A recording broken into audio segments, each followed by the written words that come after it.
আমি প্ৰতি বছৰৰ দৰে আমাৰ ৰাষ্ট্ৰীয় উদ্যানসমূহ বাৰিষা কালছোৱা বন্ধ ৰখা হয়।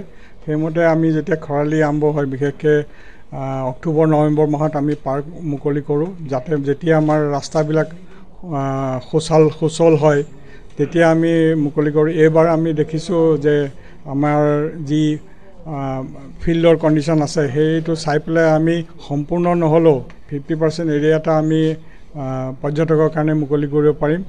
লগতে আমাৰ এই বছৰ ইয়াতে আমি এটা ওৰাং ইকো কেম্প বুলি এটা কেম্প খোলা হৈছে। 6টা তম্বু থকা ঘৰ আছে, লগতে ৰেষ্টুৰেণ্টো আছে। এইখিনি সুবিধা পাব ৰাইজে। আৰু আমি ভিতৰৰ আমাৰ যিবিলাক ৰাস্তা পদূলি বা এইবোৰ যিখিনি ঠিক ঠাক কৰিব লাগে অলৰেডি আমি ব্যৱস্থা লৈছোঁ আৰু আশা কৰোঁ 1 তাৰিখে সকলো দৰ্শনাৰ্থীয়ে সুবিধাটো পাব।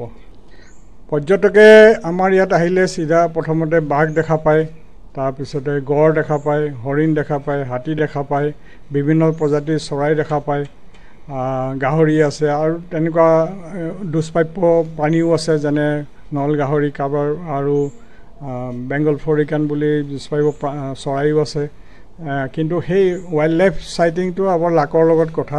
কোনোবা মুহূৰ্তত, কাৰণ সিহঁতটো আৰু জোৰ নিচিনা ৰৈ নাথাকে, মই ইয়াতে আছোঁ চাই থাকেই বুলি মানুহে সি মুভমেণ্ট কৰি থাকে, যাৰ কপালত আহে তেতিয়া পায় আৰু।